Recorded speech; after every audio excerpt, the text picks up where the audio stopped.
It's Viewpoints on the Talk Station, and this afternoon we have joining us a very special guest, Lieutenant Governor Mark Robinson. He's in town for a variety of events. He was at the Carteret Speedway earlier today. You're headed to another function later on this afternoon, I understand.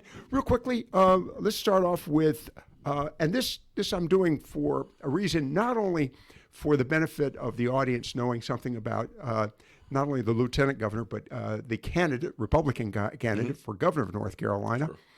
Who is Mark Robinson? Well, first off, thank you for having me here. It's a pleasure to be here. I am Captain Everybody. I'm Joe Everybody.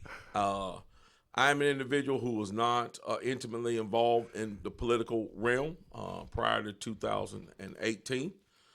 I went viral for a speech that I made at the city council, which shows you the power of going viral, I guess, and ended up running for office and chose to run for lieutenant governor, the second highest office in the state, and went from being a factory worker, working on the factory floor, to being the lieutenant governor of North Carolina. And it's been a strange odyssey, but it's been a good one. I appreciate that comment about a strange odyssey, and I'm going to say that was one of the reasons why I wanted to ask.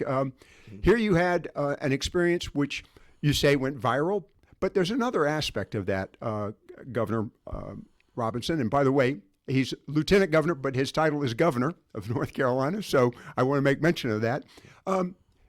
It was also, I think, the message.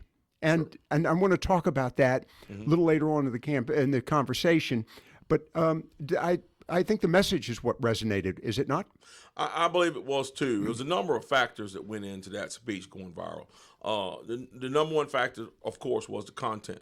What I spoke about. And, people narrow it down to a gun rights issue. I narrow it down to a freedom issue and the issue of fairness, and the issue of fair play.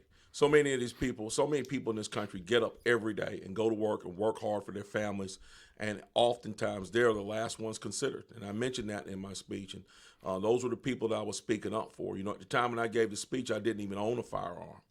It was the night was centered certainly around the Second Amendment and the freedom thereof, but it was more than that. And I'm going to be completely honest, and others have told me this, and I completely agree. It was a moment where people looked and saw someone who did not look like them, but thought like them, and said, "Wow, I'm not alone." There are people all over this country, no matter what they look like, they look just like me. This is a shared idea amongst multiple groups of people. Not an intended question, but it leads to another observation and a question I have, and that is engagement. And here you are, a citizen, Joe Citizen, who stepped before a county commissioners meeting, as I recall? City council meeting. Yes. And you were engaged. You were passionate, but you were articulate, I might add. Yes. You went to the point. You expressed yourself. What would you say to anybody listening to this conversation right now about the benefit of being engaged, actually stepping up to this podium? That is the first step. Everybody talks about taking America back. They talk about taking it back from the corrupt politicians, the corrupt leadership, no matter where it may be, whether it be in business, whether it be in government, whether it be in education. The first step to, quote, take America back and put the power where it belongs is the citizenry has got to become engaged once again. We've got to know who we're voting for and why we're voting for them and hold them accountable. Engagement is the very first step that we need to make. I took that step that night, and it turned into this fantastic tale for me. It's actually true, but even in the smallest sense, if you can make a difference for your family in the smallest sense by getting engaged, we all need to do that. A friend of mine and former co-host of mine, and by the way, you are listening to Viewpoints. This is a specially recorded program with Lieutenant Governor Mark Robinson. Mm-hmm. I'll be referring to him as governor throughout the conversation, I might add, not because I'm predetermining that he will be governor, but that is his title. He is here in Carteret County right now, this Saturday. My co-host of my program here on Viewpoints years ago used to say, government goes to those who show up. That's right. That's right. You said something a moment ago, and we won't belabor this, but you were surprised. Were you surprised by the outcome? Here you are, Lieutenant Governor of North Carolina. Well, The immediate outcome of the going viral, I was very surprised because I tell people this all the time. When after I gave that speech, I wasn't even sure what I said, and I remember leaving the hall, and as I was going out the doors, 4 police officers approached me, and I said, "Well, I must have said something wrong because I'm about to go to jail." And they all came up and they shook my hand. I got home. My wife asked me if I went to the meeting. I said, yes. She said, did you speak? I said, yes. She said, what did you say? I said, I don't know. And then immediately, just the next day, it was online and it immediately started. All right. You're now Lieutenant Governor of North Carolina. Yes. What have you learned in your past 3 years in this capacity? I've learned a lot of things that I speculated about and things that I had theories about how government works, and now I completely believe it. One of the things, and this is the thing that I think is would serve me well as governor. That's right. Is that government is split into 2 parts. Government is the legislative side of government here in the state, and there's a business side. The legislative side is slow and deliberate, and it should be. When you're passing laws that are going to affect people for decades possibly and in very demonstrative ways, we should make sure that we are following our state constitution, our federal constitution, that we dot every I, cross every T to make sure we get the desired results. We need to take our time with legislation. Go over it and over it again to make sure that we're crafting that legislation so we get the desired result out of it. Hasty legislation passed oftentimes has terrible results. Think about the Patriot Act. And so we need to take our time on that side of the aisle.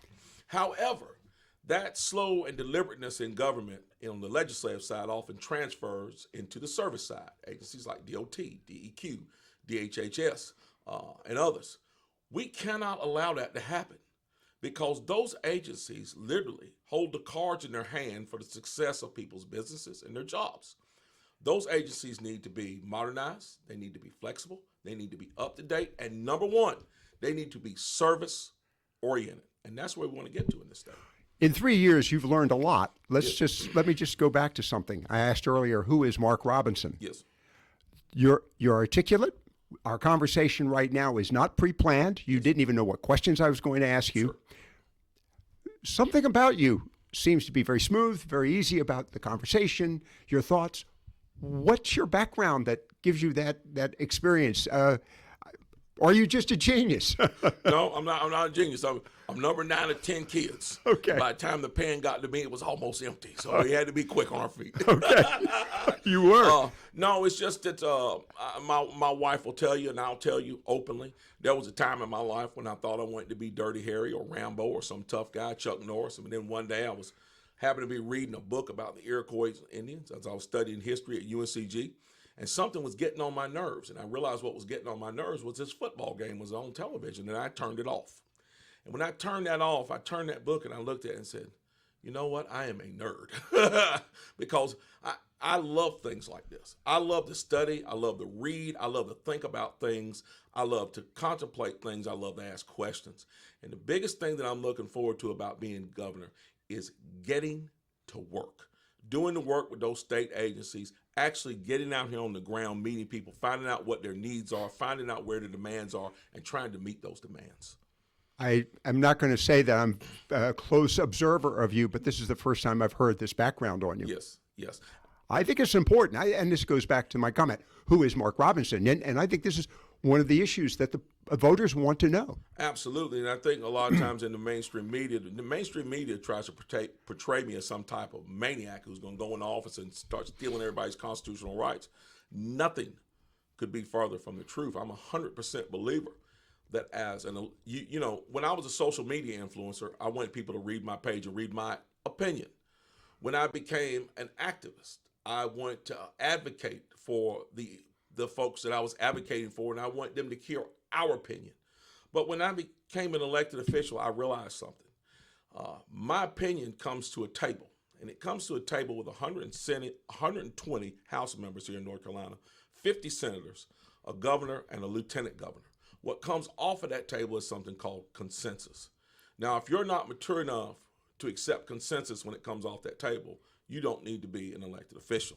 You should go back to being an activist, because what happens if that consensus is not satisfying to your opinions and the things you believe, what you do is you return to your corner and work on better arguments to get something that will be closer to what you want. But you can't have everything you want, and you certainly cannot govern based on your opinion. All right, I'm going to ask you two critical issues. One, in the campaign for the primary, your opponent, Dale Folwell particularly, was critical of you relative to your participation in certain meetings and programs. Any comments to that? No, not absolutely no comment whatsoever. Negativity in campaigns is not something that I'm interested in. Okay. Particularly not personal attacks. I particularly have a very high standard against standing from that. Another critical remark's been made about you, and as a matter of fact, I would argue even to the point of demonization. You went from a city environment to a state environment. You're now a national candidate, interestingly enough, for the state of North Carolina, no less. How does the demonization, is my description of it, the harsh criticisms of you, how do they make you feel? What kind of response do you get that? I tell everybody. So I grew up riding the school bus, Greensboro City schools. I went to attended Greensboro City schools, and I rode the school bus out of some of the worst neighborhoods in Greensboro. And you can imagine some of the things that were said on those school buses. I have very thick skin. I rode the school bus growing up. I watched all of the Family and Blazing Saddles growing up. My skin is very thick. When it comes to these personal attacks that folks are levying against me, number one, most of them are patently false. The insinuation that somehow I'm anti-Semitic is ridiculous. I tell people all the time, if I'm anti-Semitic, why is it that not only was I standing with Israel in Raleigh by declaring a day of solidarity, 1 month after the attack on Israel, I was actually standing in the nation of Israel with the Israeli people in a war zone, standing in a war zone with these people to show solidarity with them, because I know how important it is for America to stay in concert with them. Okay, let's talk about your opinion as to why these attacks have been personal, by the way. They have not been, for the most part, based on policies or any other activity. They've all been pretty personal, and to your point, basically assumptions about what you think and your approach to things. Sure. Why is that? Okay, the number one reason is because the left does not want to talk about the issues. Okay. They don't want to talk about the issues. Let's come here to North Carolina. The left does not want to talk about the fact that when Josh Stein and Democrats were in charge of the legislature, we were $3.4 billion in debt to the federal government. We were furloughing state workers because we couldn't pay them, and teachers did not get a raise for 6 whole years. Nobody wanted to come here and do business. They don't want to talk about the fact that after Republicans took over 13 years later, we now find ourselves not in debt to the federal government, not one dime. We have a $5 billion surplus, and we're the number one business destination 2 years running. We have more small business filings in this state in the last 2 years than we ever had in our history. Folks want to come here and do business. We're giving parents the right to choose their children's educational destiny. Everything is a go here in North Carolina because of conservative Republican policies. The left does not want to talk about that. As well, they do not want to talk about the myriad of problems we're having at the national level because of bad Democratic policy. They want to stay as far away from the real issues as possible. And the second reason why they demonize me is because they feel they have to, because they know that if I'm elected here in North Carolina, and if I do a great job, it can quite possibly change the voting dynamics of North Carolina for decades to come. We're talking with North Carolina Lieutenant Governor Mark Robinson for just a few more moments. I really appreciate him taking his time. I've still got a few questions to ask you. And before we get to the campaign issue here in a moment, what is your expectation now for the short session? You have one last session as Lieutenant Governor and then move to the campaign. I have not had those conversations, and I don't talk about what goes on in Raleigh or what I expect out of the legislature until I have explicit conversations with the leadership and the other folks in the legislature. One of the things that we did from the very beginning of our tenure as Lieutenant Governor was we set out to build a great relationship with the legislature. And the hallmark of that has been that we've been in concert with them at every step. We never speak out of turn about what we believe they're going to do. Before we say anything about the direction they're going in, we like to know for a fact and like to have it straight from the horse's mouth. And so I have not had those conversations yet. I've had some, but not enough to actually tell folks where I believe it's going. I think you've shared with us your analysis of this legislature, and of course, I would say including this past session. Let me ask your observation about the governor's leadership over the past, well, actually now going on 8 years. There has been no leadership.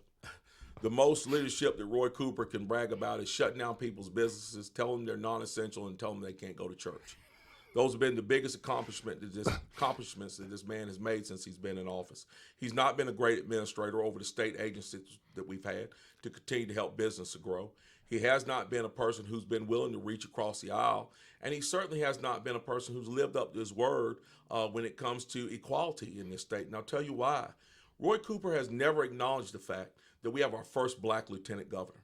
Now, he talks a lot about diversity, equity, and inclusion, but apparently the line for diversity, equity, and inclusion stops at the Republican Party because Roy Cooper has had several chances to congratulate me on the accomplishment of being the first black lieutenant governor, and he has never taken it. And I think it speaks volumes about who he is. As a matter of fact, he complained bitterly about the failure of having enough diversity in various departments. Absolutely. But he ignored you. At every turn. We're talking with the lieutenant governor, who, by the way, is African-American, black, whatever. But frankly, you don't wear that. And you really do not wear that. And you're in our entire conversation. All right, now let's move to the campaign before we wrap things up. And we touched on it here a few moments ago. How is the campaign going for you? Campaign is going excellent. I can tell you one thing. It doesn't matter what part of the state that I travel to. I'll just give you one example. I was in Rocky Mountain, and Rocky Mountain's a great town, but sometimes Rocky Mountain gets a undeserved bad rap. Right. Rocky Mountain's a great town, and we love it. And we love the people there. But I was in a store, and it was in a very urban area. And I walked in, and there was a very urban-looking guy there. He had, the cornrows in his head and a wife beater T-shirt.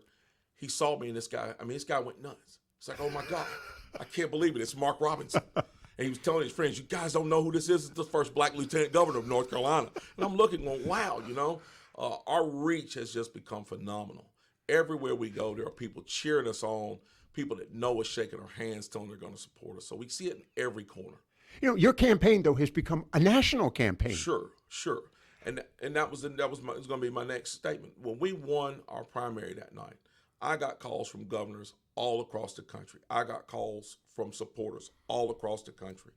We have a national appeal. People want us to win this seat. They know how important it is, not only for Republicans to win this seat, but as we talked about, they know the dynamics and how the dynamics can shift should I become governor of this state. And like I said, they love our message. They love our vision. They love our passion. And because of that, our campaign is firing on all cylinders. Okay. Now, I know that Josh Stein started out with a pretty hefty war chest. Mm-hmm. How is your campaign funding going? Our campaign financing is going well. Okay. Now, I'm not going to say well. It's going phenomenal. Compared to other Republican governors in the past, we're far ahead of those numbers, far ahead of those numbers.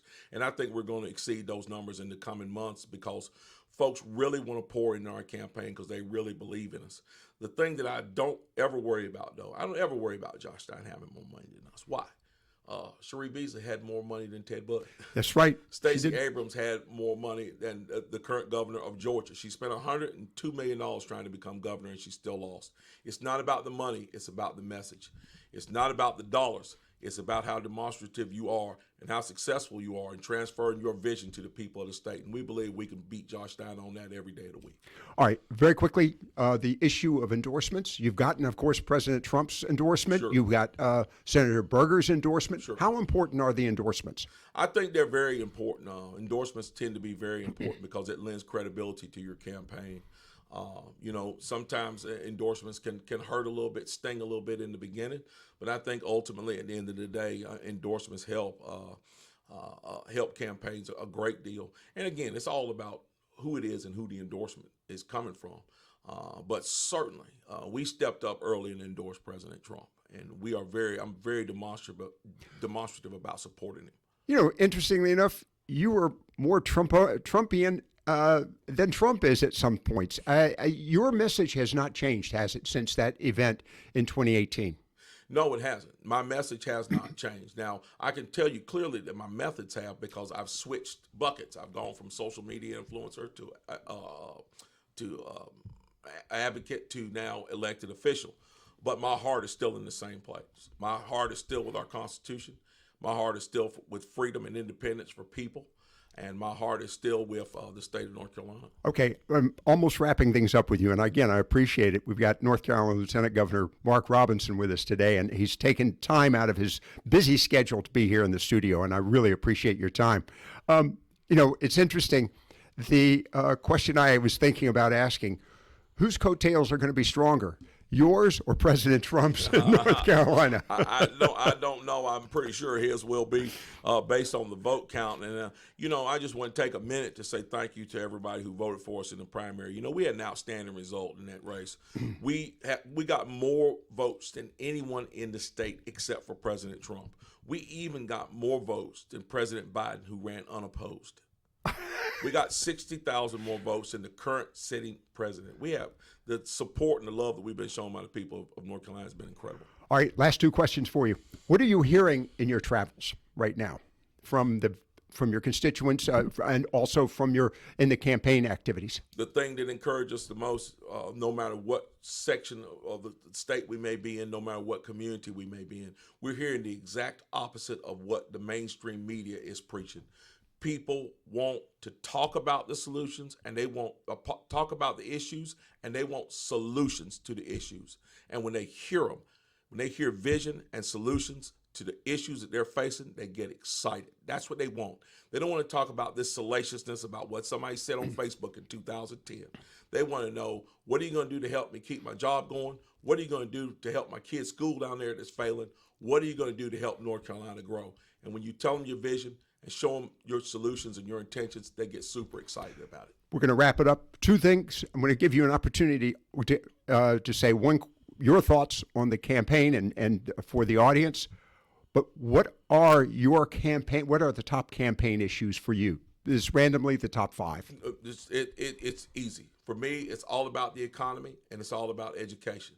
Now, let's hit the economy real quick. Why are we talking about the economy? Folks will say, well, you're talking about the economy.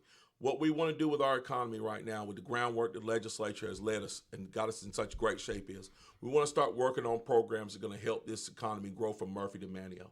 We all know that North Carolina's economy right now does not do that. You go to some sections that have much less opportunities than others. Well, I won't say less opportunities. I'll say opportunities not taken advantage of. It's time to start taking advantage of those opportunities. We couldn't do it in the past because we're broke. We're not broke anymore. We can make those investments in those people and places to start that process to grow the economy. And when I mention the economy, people say, well, you left out public safety, you left out healthcare.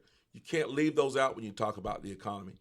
The governor is in charge of putting the person over DOT, which is infrastructure, the school board, which is public education, DHHS, which is healthcare, DEQ, which is our environment, and DPS, which is public safety.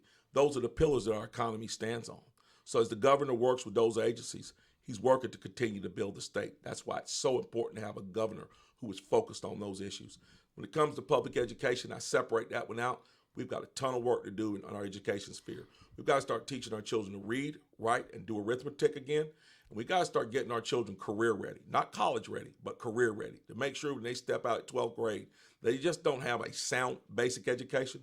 They have a world-class education that gets them ready for the needs that they're going to have to meet on the world stage.